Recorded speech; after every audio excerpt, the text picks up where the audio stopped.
Today on Writers RX, I'm writing about upping your game when it comes to writing dialogue. If you want to write great dialogue, you don't actually start with writing dialogue. You start by stepping back and thinking deeply about each scene and what each scene is meant to accomplish, how it moves your plot forward. Then you consider your characters, who they are as individuals, what makes them unique within the story, and how they differ from one another, their temperaments, their strengths, their faults, how they act and react. Finally, it's about motivation, what your characters want or don't want, and how that creates tension within their situation and with each other. These are the things that create great dialogue.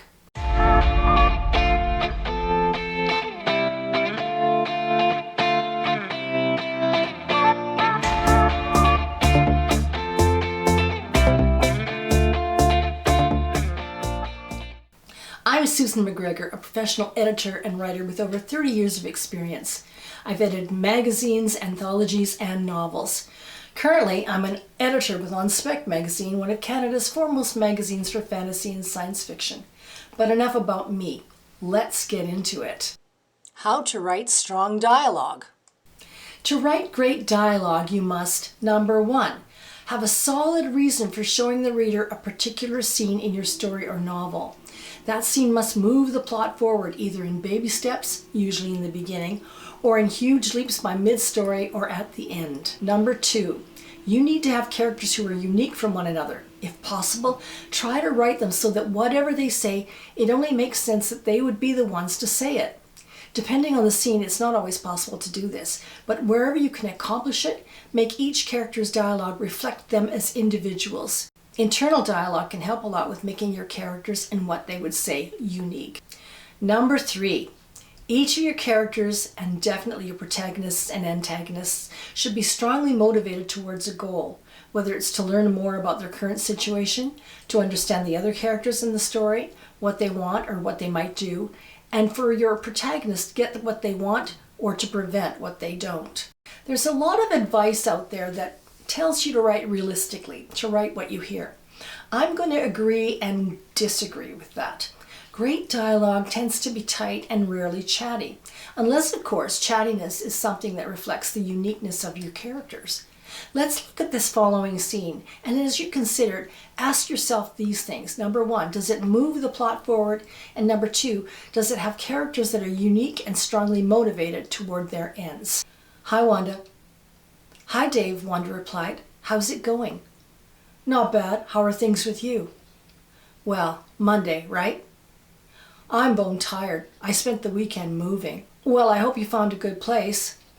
It's okay, but I'll be unpacking boxes for a while. I have lots of trophies. I have to get going. I can already hear my phone. Sure. See you at coffee. Yes, see you later. So, a typical chatty kind of dialogue.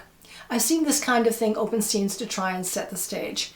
It's a realistic conversation, the kind you might hear any day of the week, first thing in the morning when you arrive at the office. It's pretty clear that although this might be a realistic conversation, ask yourself, what exactly does it accomplish? Okay, it sets the scene in the office. But as far as the characters are concerned, it accomplishes nothing. It doesn't move the plot forward, and we have no distinct idea of who these two are. Plus, Dave and Wanda, did you even remember their names? Yes? No? They don't stand out in any particular way. They could be interchangeable. Wanda might be the one who's moved apartments, with Dave being mildly sympathetic about it. It's a realistic scene, but it's boring. How do we make the above conversation more interesting, more pointed? What if we didn't even change the actual dialogue by very much?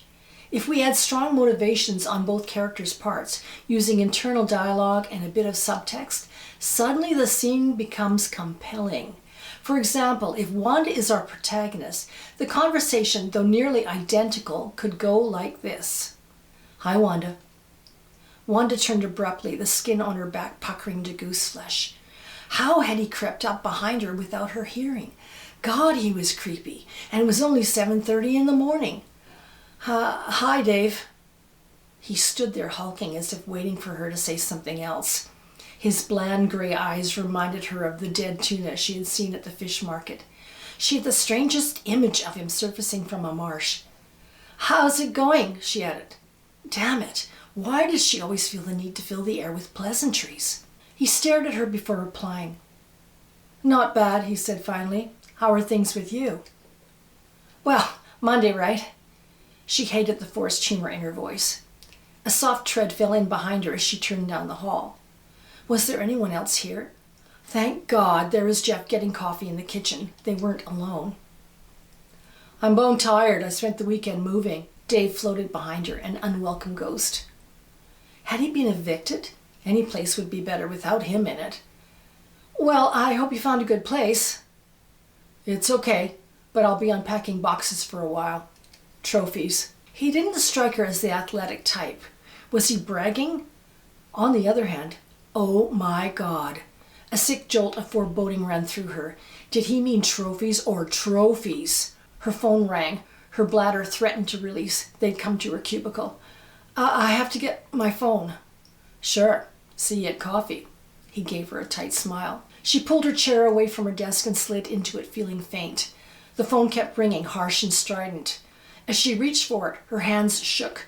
She glanced up to see if he was still lingering in her doorway, but he'd vanished, leaving a void. She let out a breath in relief, then spoke into the receiver.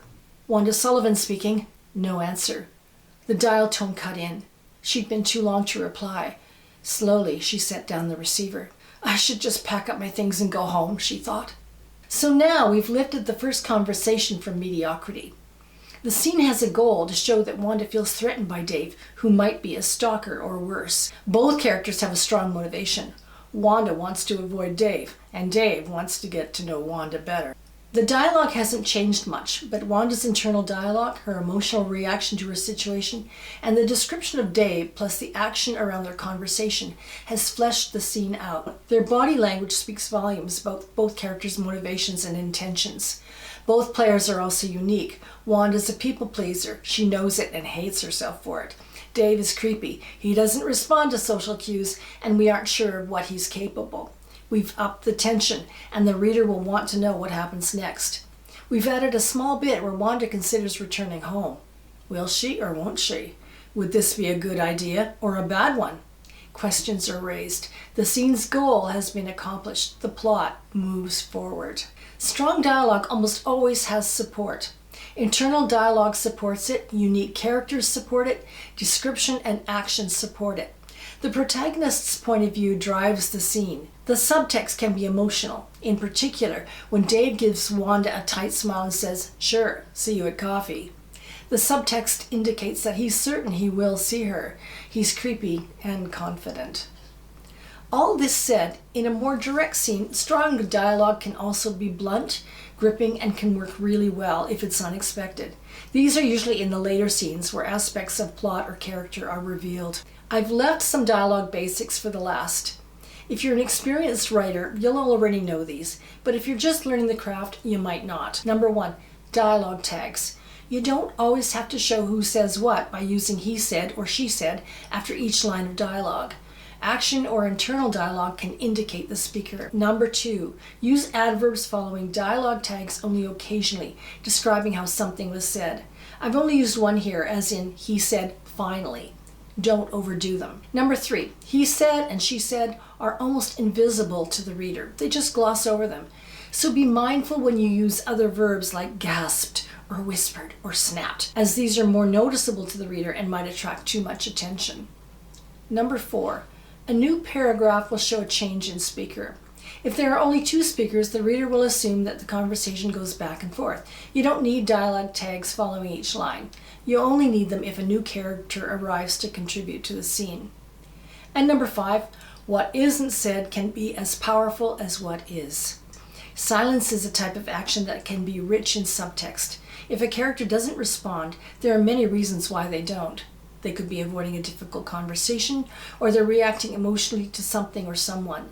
Silence can also create tension. I used it to effect with no one being on the other end of the line when Wanda finally answers her phone. She's feeling jangled by Dave, and the fact that no one is on the other end reflects his disappearance from her doorway. Use silence for effect. Your characters don't need to be yakking all of the time. And finally, after you've written your scene, go over it again and again to tighten the dialogue and add description. Replace phrases with stronger single words if possible. Your writing will be the better for it. I'm Susan McGregor, and this is Writers RX, where I offer prescriptions for your fiction. Please give me a thumbs up if you like this video. Feel free to comment, and thanks for watching. If you like this video, please hit that like button and subscribe. Also, check out my other videos on novel openings, how to write engaging characters, strong plots, and much more.